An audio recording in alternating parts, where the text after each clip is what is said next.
Okay guys, what's going on? Today we have a Curtis F3. I just got it today. I've not carried it, only just played with it. It's a compact. I did get it in a trade. Anyway, let's take a look. It comes in a nice leather case, nicely padded, a lot of cotton or whatever that is, wool, I don't know, sheep, whatever. Anyway, this is the knife. Okay. Now, I just want to say up front, I do not know a ton about knives. Also, I do not have the best camera setup. This is my first video, so please forgive me if I leave anything out. And I'm outside on a tripod, which is not going very well right now. Anyway, okay. So first off, let's take a look. As you can see, it has the diamond pattern grip. Hopefully you can see that. My camera's not self-adjusting either, by the way, so I'm gonna have to be doing that. There you go, there's a good view of it. Okay, there's the diamond pattern grip. It is a bit rough texture. Here's the blade. It is a little off center,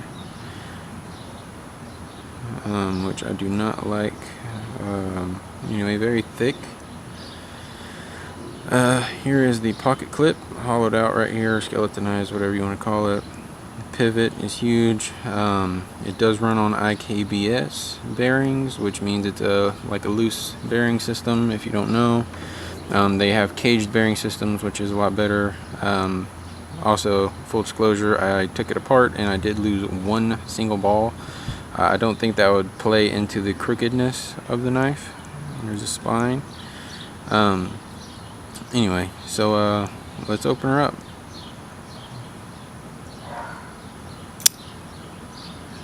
Okay, I did not sharpen this. The guy I got it in a trade with, he said that he just sent it to Curtis and he put either a new blade or a new edge on it. I'm not too sure, but he sent it because of the detent.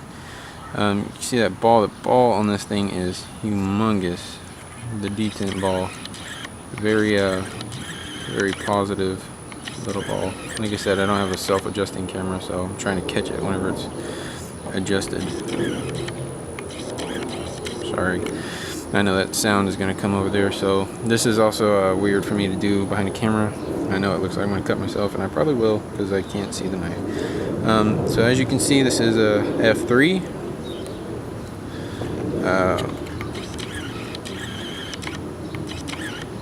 Curtis knives.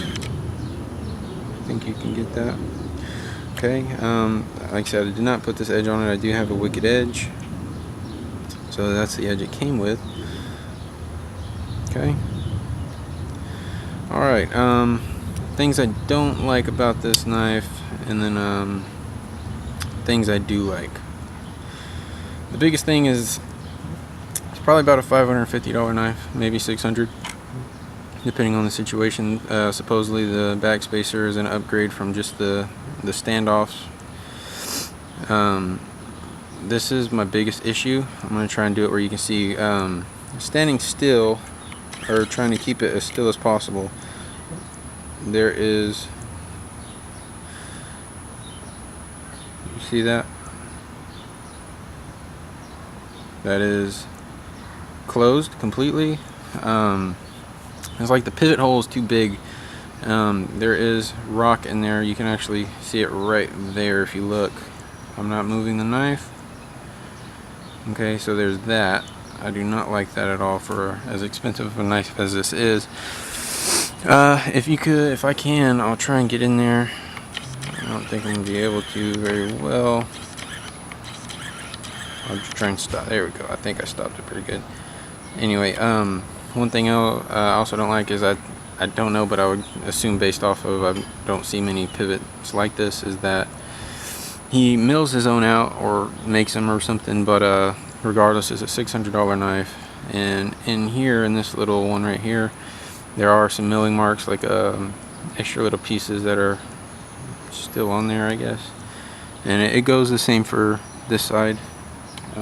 Sorry guys, I'm outside, I got mosquitoes on me. So I don't like that. That's another little thing I don't like. The off-centered blade. Like I said, I did lose a ball, but I don't think one you know, 1/16 of an inch ball is going to make it off center. I'm trying to think if I have another one. Here's a Quaken. Extremely smooth. It also runs on IKBS. It's not a custom or anything, but it is the carbon fiber one. It runs on IKBS, and it is perfectly centered for,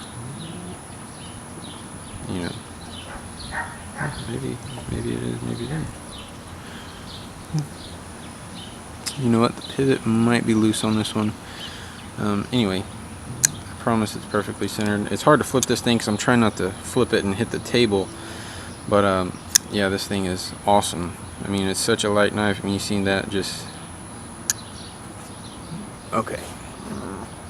Let me try and raise this up a little bit.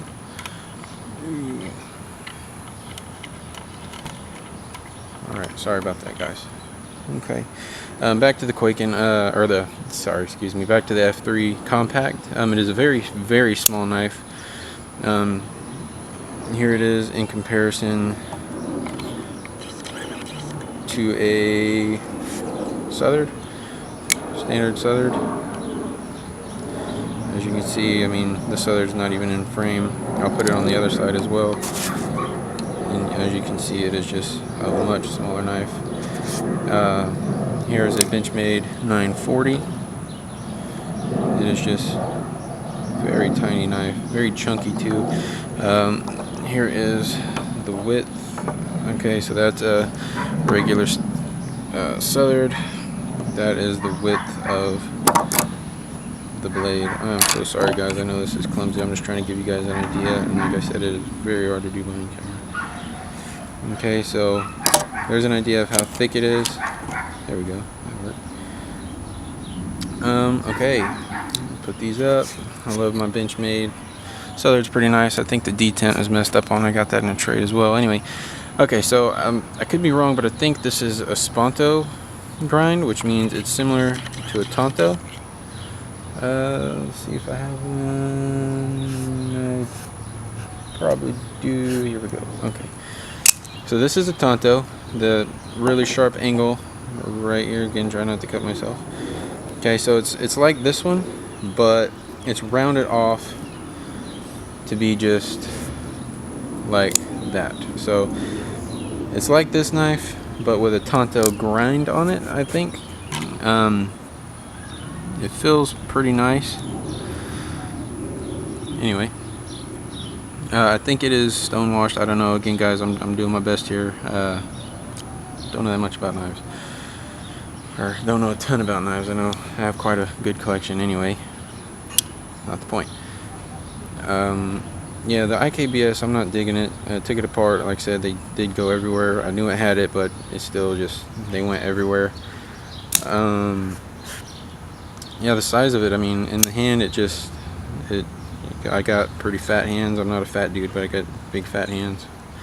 The lack of jimping on top is very slippery, but the grip on here is very nice. The pocket clip, there's no hot spot on the pocket clip, but whenever you're flipping it, I'm a flipper. I love to just play with my knives. This right here, the hollowed out pocket clip, it does leave something to be desired for me. I'm going to push my finger into it just to, you know, kind of replicate flipping it 200 times. I don't know if you can see that very good or very well, but yeah, the hollowed out pocket clip right here on the edges is just I'm not digging it. It does get painful after flipping a couple times. You got a wasp over here. Oh, little dude. Come on, go away. Alright, I think if I don't mess with him, I should be fine. One of them big red wasps, too. And yeah, okay. Sorry, guys. Yeah, it's not as smooth as I would like. Okay, so this pivot is not extremely tight at all. I'm trying to stay in frame. Did I zoom in? Oh, wow. I'm a freaking idiot. Okay, so, yeah, there's that. Here is a ZT200. Okay, I got it. There's that. Here's the Quaking again in better frame. It just closes, no problem, no issue whatsoever. I'll do one more. I'll do the Southern again. Okay. It just closes. This one again, it just leaves something to be desired. My biggest issue though by far is the plate and the knife. I mean, just look at that. That's ridiculous for a $600 knife. Just to show you, I have my Southern again. There's no play at all in that. Okay. Another custom, a mini Southern. There is absolutely no play whatsoever in that blade. You can see that pretty clear. Okay. No play whatsoever. Another flipper, ZT 0452. You got no play whatsoever. None of my knives have any of that. Let's see, another flipper, this one. Again, there's absolutely no play. Yes, they are ZTs. I don't have an extremely large amount of flippers. Here we go, Steadimon. There is no play at all in that blade. Okay. This one, $600, 3-4 times the price of all those knives I just showed you. Actually, some of them are even 5 times the price. Anyway, look at that. That is ridiculous. Also, on this side, there's a tiny little indent on the actual pivot, and then on the actual frame itself, there is a little, extremely small. I don't even know what you call it. A little raised spot, like a little raised circle. So this, I guess, doesn't turn so much, but it's very hard to find. The detent ball in this is extremely strong. Let's see. This is a light switch flipper, if you want to call it that. You cannot slide on the actual frame like that when flipping it. It helps to flick it, I guess. Flicked. Slide. Okay, so if you slide it, very hard to do. Flick, push button,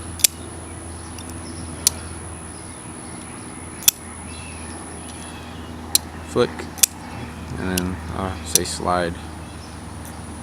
Okay, so it does not work. The pivot is very smooth when putting it in. It's actually one of the only pivots I've ever been able to turn, and it just turns itself. I can actually turn it with my thumb. The review is pretty much over, guys, so I might show you that just to show you. Backspacer is nice. I like it. It looks very good. The diamond pattern design again, very cool. Lock up.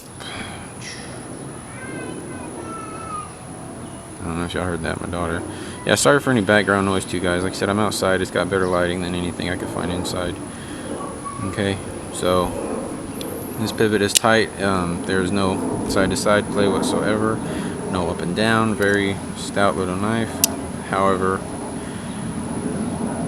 it is not centered. I'll put it in the center of the screen, sorry. It is slightly off. This is centered if I get it and kind of push it over. Now it's centered, but off. Tip, our spine again.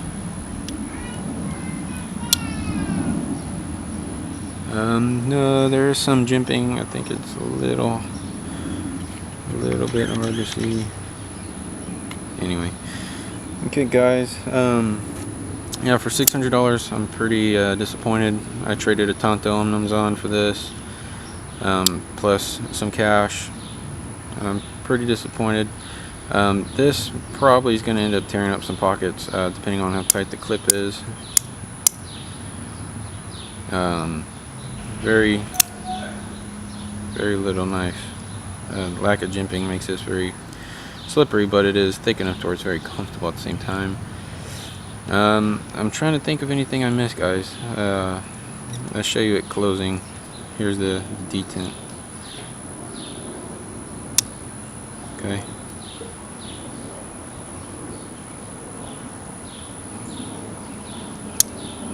Okay, so very tight ball. Okay.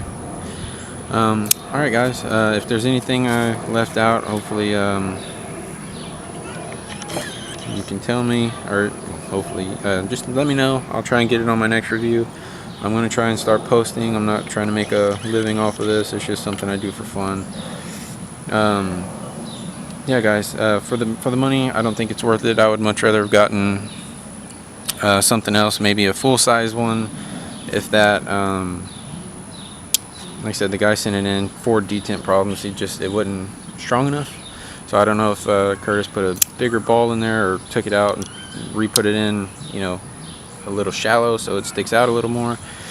But yeah, so let me show you the pivot also real quick. Okay, so look, this is how smooth the pivot is. Okay, see that? And no blade play.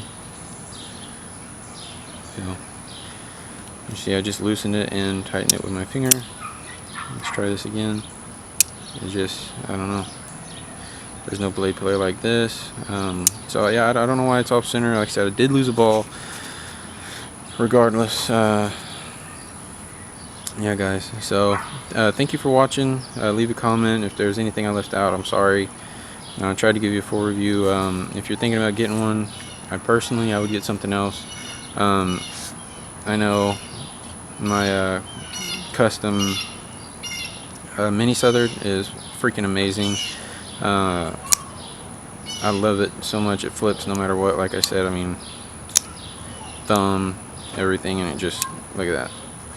And it was $200 cheaper than this. So yeah guys, if there's anything I left out, again, I'm sorry. I know I keep saying I'm done and then I go back. So I'm gonna call it quits. Thank you guys for watching. Hopefully this helps you in a decision, and hope to see you back with another very good knife review. Thank you.